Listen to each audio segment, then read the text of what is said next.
E fala, torcida São Paulina, começando aqui mais um vídeo no canal. No vídeo de agora a gente vai ver aí que os comentaristas lá da Gazeta falaram sobre o jogo do São Paulo contra o Cruzeiro, válido pela 7ª rodada, que foi adiado nessa bagunça que virou o Campeonato Brasileiro, mas o São Paulo joga nesse domingo contra o Cruzeiro. Então, antes de mais nada, desce aí embaixo, deixa seu like, se inscreve no canal, dá essa força pra mim aí atingir a meta de 4.000 inscritos. Estamos quase chegando lá. Separei aí um pequeno trecho da Gazeta deles falando sobre o jogo, falando sobre o Zubeldia, falando sobre os atletas. No final do vídeo eu volto trazendo a minha opinião, trazendo os meus comentários. A gente vai comentar e debater muito sobre o São Paulo, sobre o Zubeldia e sobre esse atual momento do São Paulo, que tá uma máquina, tá voando, beleza? Créditos de direitos autorais só deixando na descrição, sem mais enrolação. Bora pro vídeo. Isso aí, gente. Lembrando que é a 7ª rodada. A gente teve a paralisação, mas volta na rodada justamente que foi paralisada. Eu vou aproveitar que o Zé está aqui na bancada, que eu quero saber, Zé, como é que o São Paulo chega para essa retomada do Brasileirão. Tá com você aí. Jogo importante contra o Cruzeiro no Morumbis, né? O São Paulo jogando em casa, a gente sabe da força do São Paulo. O Wellington Rato voltou a trabalhar com bola agora recentemente, depois de uma lesão chata que ele teve. Ainda não, contra o Tajeres lá na primeira rodada da Libertadores. Tá treinando com bola, mas ainda é cedo para falar em volta dele aos gramados. Uma informação aí que o torcedor do São Paulo não gostou hoje é que o Bobadilla foi convocado para a seleção do Paraguai, então vai participar de uma série de amistosos aí. Ele está numa lista um pouco mais ampla lá da seleção do Paraguai e pode estar na lista final da Copa América. Então, se ele for para a Copa América, é mais um desfalque. São Paulo já tem aí o Rafael convocado para a seleção brasileira, pode perder até 9 jogos e agora pode perder o Bobadilla, que hoje é titular do São Paulo. Com a lesão do Pablo Maia, ganhou a posição, está jogando junto com o Alisson, então vai ser mais um problema aí para o Zubeldia administrar, mas o São Paulo vai conseguindo equilibrar aí os pratos, né? Copa do Brasil, Libertadores, conseguiu a sua vaga na primeira posição do Grupo B, vem jogando bem com o Zubeldia, que não sabe o que é perder ainda no comando do São Paulo, e a expectativa é muito grande desse jogo contra o Cruzeiro. O torcedor pergunta, você que está lá, conhece um pouco mais do que eu ali, o Zubeldia mudou toda a cara de São Paulo? Tá a mesma coisa? O que está acontecendo lá? Porque o futebol de São Paulo é outro. O clima tá bem diferente lá, viu? Bem diferente pelo que eu tenho apurado, conversado com pessoas aí que estão no dia a dia do São Paulo. O clima é outro. Ele é um treinador bastante intenso, participa muito, é muito ativo. Você vê nas imagens, é um cara que está sempre junto com os jogadores. Mudou muito o clima. Mudou muito o clima e é um cara que está conseguindo passar a mensagem dele de uma maneira rápida. É um cara que taticamente entende muito de futebol, mas está conseguindo passar a mensagem dele, a filosofia dele de uma maneira muito clara. E está conseguindo mover os jogadores com esse jeitão dele. Eu brinco aqui, meu lelé da cuca, né? Mas é um cara do bem, é um maluco do bem. Joga junto, corre, vai para aquecimento, dá carrinho no treino, participa do rachão. É um cara que conquistou não só o grupo de jogadores, como toda a diretoria e o staff do São Paulo de uma maneira muito rápida. Mas você sabe que o ex-atleta, e quando ele participa junto dos jogadores, e eu vi agora com o Xabi Alonso. Xabi Alonso, ele é monstro, participa muito. Nossa senhora, é monstro. Nos treinamentos. É tipo a questão, é possível fazer. Olha aqui, vou mostrar para vocês que é possível fazer. Faz o que eu estou falando para vocês que vai dar certo. Então, com certeza, o Zubeldia está usando essa estratégia aí juntamente com os jogadores de São Paulo. E se me permite, diretor, rapidinho, o Zubeldia ele encerrou a carreira muito cedo, porque ele teve lesão e tal. Então, ele vive também muito dessa época que ele teria como jogador, sendo técnico. Então, tá sendo um casamento bem legal. Muito bom. Eu achei o máximo que o Paulo Sérgio falou, sabe, né, o Xabi Alonso, né? Então, você aí. Como eu falo do João da Padoca lá. É isso aí, gente. Nós viajamos juntos agora. Ai, que beleza. É isso aí, uma beleza, né? Mas aí, já que tá falando de jogador, assim, ex-jogador, sabe aquele jogador raro que... Dentre muitos pontos que devem ser destacados no trabalho do Zubeldia, o primeiro ponto é a capacidade que ele tem e que ele teve de, em pouco tempo de trabalho, conseguir fazer esse time virar a chave tão rapidamente. A gente tem que lembrar que o Carpini destruiu tudo que o Dorival havia construído em 8 meses de trabalho. Eu acho que foi o tempo que o Dorival ficou, né? Que o Rogério ficou até depois do Paulista. Então, em 8 meses de trabalho, o Dorival construiu um time Em pouco mais de 3 meses, o Carpini destruiu totalmente esse time e todo aquele conceito de futebol. E o Zubeldia não tem nem 3 meses no cargo, ele já conseguiu fazer com que esse São Paulo seja um time muito competitivo. Eu não gosto de comparar o time do Dorival ao time do Zubeldia, porque são características diferentes, são modos de ver futebol diferentes, mas para alguns talvez o São Paulo ainda não esteja no nível daquele São Paulo que o Dorival deixou. Para outros, o São Paulo já pode ter ultrapassado, e para alguns o São Paulo pode estar no mesmo nível. Quero que você até comente aí, você acha que o São Paulo está jogando mais do que o São Paulo da época do Dorival? Mas assim, o principal ponto que a gente tem que se atentar é como o Zubeldia conseguiu fazer esse time jogar tão rapidamente e entender. A cada jogo que o São Paulo joga, nós vemos o São Paulo atuando, mesmo que não atue muito melhor, o São Paulo atua um pouco melhor do que na partida anterior. Tivemos exceções, por exemplo, o jogo contra o Barcelona foi um jogo que o São Paulo não jogou bem. Muito pela escolha do Zubeldia de colocar o Luciano como 10. O Luciano não é 10 e no jogo contra o Tadieres, o Luciano não jogou absolutamente nada.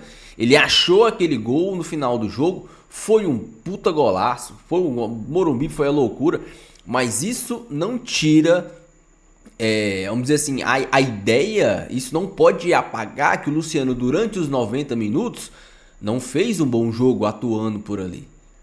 O Luciano não fez um bom jogo atuando, ele não deu passe, ele não deu assistência, todas as bolas que chegavam nele, ou ele perdia, ou ele tocava para trás, ou ele matava a jogada pisando nela, esperando a falta. E ali, cara, aquele jogador, para esse sistema do Zubeldia, ele tem que ser um cara dinâmico, ele tem que ser um cara tipo Nestor. Ele tem que ser um cara tipo Nestor, que pega a bola, levanta a cabeça e dá continuidade na jogada. O Zubeldia ele tá tentando muito porque não tem ninguém que faça aquela função da forma que o Zubeldia gostaria que fosse feita, porque o Lucas ele também não é um 10. O Lucas ele é um cara que também não tem assim uma visão, uma aprimorada para um passe, uma assistência entre linhas, como o Arrascaeta, como o Veiga, como o Alan Patrick, como o Ganso. O Lucas não é esse cara. O Lucas é o cara que vai criar a jogada com drible. Ele vai pegar a bola. Se o Lucas estiver atuando pelo meio, essa bola vai chegar para ele, ele vai driblar 2 caras e vai desmontar completamente a defesa adversária. Aí ele cria uma jogada. Mas ele não é o cara que vai dominar a bola, girar o corpo, levantar a cabeça e achar um passe entre linha pro Caleri fazer o gol. Ele não é esse cara. Nunca foi e não é agora que vai ser. Então, por isso que o Zubeldia tá colocando ele pelo lado direito. E eu assisti a entrevista do Zubeldia e ele falou que, cara, como o Zubeldia é inteligente, né? Como ele é um cara diferente. Eu assisti a coletiva do Zubeldia e ele foi questionado por que ele colocou o Lucas do lado direito e não pelo meio, não pelo lado esquerdo.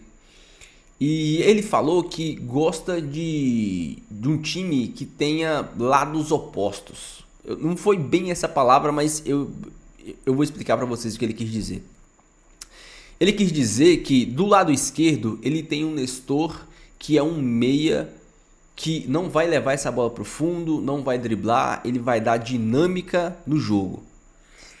E do lado direito ele não quer ter um cara com as mesmas características. Então ele quer um cara que seja quase o oposto do que o Nestor é. É o cara que vai pegar a bola e acelerar o jogo. Então isso quer dizer, ou passa a dizer que quando o Wellington Rato estiver disponível, esse time pode jogar com Lucas ali no meio, Rato de um lado e Ferreirinha do outro. Não todo jogo, não como time titular, mas em algumas ocasiões. Porque, cara, foi isso que o Zubeldia falou. Ele disse que não gosta de um time, por exemplo, um time com 2 pontas. Um time com 2 pontas tem sempre a mesma jogada. Um time com 2 pontas de pé invertido. O time com 2 pontas de pé invertido tem sempre a mesma jogada. Então ele disse que prefere o time que tenha dos lados jogadores com características diferentes, para que o time possa atacar e criar de características de modos diferentes. E é algo tão simples e tão inteligente de se pensar. Isso mostra o quão profissional, o quão inteligente, o quão capacitado é o Zubeldia. A forma com que ele se porta dentro de campo, a forma com que ele se porta fora de campo. Fora de campo ele é um cara, ali nas entrevistas, é um cara super educado, um cara super do bem. E dentro de campo ele se transforma. Fica completamente alucinado e possuído. E disso que o São Paulo precisava. Um jogador, um treinador que instigue os seus atacantes. Um treinador que instigue os seus atletas. E o Zubeldia é esse cara. Então, hoje nós vemos um treinador que tem capacidade para mudar o time. Eu ainda não gosto do Luciano de 10. Para mim, ou o Luciano é banco, ou muda o esquema e coloca o Luciano como segundo atacante. Ah, mas por que o Luciano fez gol? O Luciano não vai acertar esse chute todo jogo. A questão é, como o Luciano não fez um bom jogo durante os 90 minutos, mas achou aquele gol, parece que tudo foi apagado. E não foi. O Luciano não fez o bom jogo. A grande questão é, nos próximos jogos, durante os 90... E se nos próximos jogos, durante os 90 minutos, o Luciano rendeu o que rendeu contra o Tajeres e nos minutos finais ele não acertar um chute daquele? O Luciano atuando pelo meio, do jeito que está atuando e no nível de atuação dele, está sendo um jogador a menos. Eu não pego no pé do Luciano, eu não tenho nada contra o Luciano, mas eu prefiro o Luciano como segundo atacante, do lado do Caleri, do lado do André, do lado do Juan, do lado de quem seja. Por quê? Porque os principais momentos do Luciano foram assim, foram atuando. Lembra? Luciano e Brenner, Luciano e Caleri, Luciano e Pablo. Os melhores momentos do Luciano foi atuando com uma dupla de atacantes. Como meia, ele não cria, ele não ajuda na criação. O Rodrigo Nestor fica muito sobrecarregado na criação, com o Luciano ali pelo meio. E o Lucas não é o cara que vai criar com passe, é o cara que vai criar com jogada, que vai acelerar o jogo e driblar dois caras. Acabei de falar isso. Então o São Paulo vai ter que contratar um volante por conta do Pablo Maia, laterais, pelo menos um esquerdo. Porque o Wellington fez, para mim, o melhor jogo dele contra o Tajeres. O melhor jogo do Wellington com a camisa do São Paulo foi esse jogo contra o Tajeres. O grande problema é, quando será o próximo grande jogo do Wellington? Esse Wellington vale 600 mil reais de salário. Mas ele vai manter esse nível de atuação? E outra, o Wellington jogou muito defensivamente, o Wellington jogou muito ofensivamente, mas não acerta um cruzamento. Não acertou um cruzamento na cabecinha do coleguinha. Até acertou, minto. No finalzinho do jogo ele acertou na cabeça do Michel Araújo, que errou a cabeçada. Você vê o tanto de sorte que o Wellington tem. Então todos esses pontos têm que ser destacados. O Zubeldia ainda está conhecendo o elenco. O Zubeldia ainda está conhecendo as características dos jogadores. O Zubeldia ainda está entendendo o que cada um pode fazer, ainda está implementando a sua forma de jogar. Mas mesmo com desfalques, mesmo o Zubeldia aprendendo sobre o elenco, aprendendo sobre o campeonato, mesmo com tudo isso, o São Paulo vem evoluindo. O São Paulo vem demonstrando uma linha de evolução muito interessante. E hoje eu e você vamos assistir o jogo do São Paulo e dependendo do adversário, você fala, vai ganhar. Por exemplo, o São Paulo vai jogar contra o Cruzeiro domingo. Para mim, o São Paulo vai ganhar o jogo. Tranquilo, sem muitos sustos. Para mim, muito porque o time do Cruzeiro sofreu muito para ganhar do time da Universidade. Mas muito. Então o time do Cruzeiro é um time limitadíssimo, mas limitadíssimo. Então para mim, o São Paulo vai ganhar tipo fácil, 2-3-0. E eu dou exemplos para você. São Paulo contra o Cobressal, o São Paulo tomou um gol. Eu ri, eu dei risada. Porque eu falei, será que esses caras estão achando que vão ganhar um jogo? Qual foi a última vez que você, torcedor do São Paulo, sofreu um gol, viu o São Paulo sofrer o gol e não se preocupou? Qual foi? Eu não me lembrava disso. Esse sentimento é novo. E isso chama-se confiança. Você tem confiança no time que você está assistindo. Você tem confiança. É mais ou menos o que o palmeirense sente. Né? Quantas e quantas viradas o Palmeiras não tem ao longo da sua história recente? E quantas viradas o São Paulo já não conquistou nos últimos dias, nos últimos meses, o São Paulo mudou, não é mais o mesmo São Paulo. Hoje, esse time do São Paulo, ele demonstra e passa muita confiança para a torcida. No jogo contra o Tajeres, em momento nenhum, o torcedor temeu perder o jogo. O torcedor temia o São Paulo não marcar, por conta da catimba, por conta do time bem fechado, por conta do São Paulo não estar criando, porque o Luciano estava pelo meio.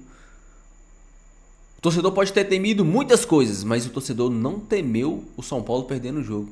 Porque o São Paulo tinha rédea, o São Paulo demonstra confiança, ele passa confiança para sua torcida. Há quanto tempo o São Paulo não passava confiança? Há quanto tempo? Então hoje, graças ao bom Deus, nós temos um treinador inteligente, temos um treinador de verdade, temos um gestor de grupo, temos atletas que estão compromissados com o São Paulo. São Paulo ainda precisa de peças, como eu disse, precisa de um lateral. Para mim, precisa de um meia, de mais um meia de ligação que tenha trato com a bola e que não fique só ciscando como o Luciano cisca, mas um cara que dê passe, que pife, que lance, que inverta, que ache passe entre linha. São Paulo ainda precisa de um cara desse, de um cara pensante. Vocês lembram do Benítez? Hoje eu tava no Instagram lá, olhando, lá apareceu os vídeos do Benítez. Esse cara jogava muita bola. O problema é que é de vidro, né? Quebrava, jogava um jogo, passava 3 lesionados. Jogava um jogo, passava 3 lesionados. Mas ele fazia muita diferença. Realmente era um cara muito diferente. Então o São Paulo precisa de um cara assim. Um cara diferente ali pelo meio. Um cara que faça a diferença. Um grande time tem que ter um grande 10. Todo grande time tem um grande 10. Você pega o Flamengo, tem o Arrascaeta. Você pega o Internacional, tem o Alan Patrick. Se você pega o Palmeiras, tem o Rafael Veiga. Não está em grande fase, mas é um grande jogador. Se você pega o Fluminense, tem o Ganso, que pensa o jogo e acha passes onde ninguém não vê. Ninguém vê, mas o Ganso vê. O São Paulo precisa de um cara assim, que enxergue espaços, que coloque a bola na frente pro Calera e só empurrar. Então, cara, assim, o Zubeldia é um cara diferente. O Zubeldia tá demonstrando ser um treinador de qualidade.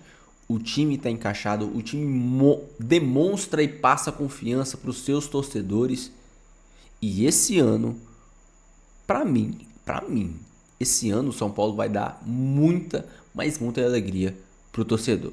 Deixa a sua opinião, deixa o seu comentário, eu quero muito saber. Não esqueça de deixar o seu like e se inscrever no canal se você não for inscrito, beleza? Fiquem todos com Deus, até o próximo vídeo. E valeu!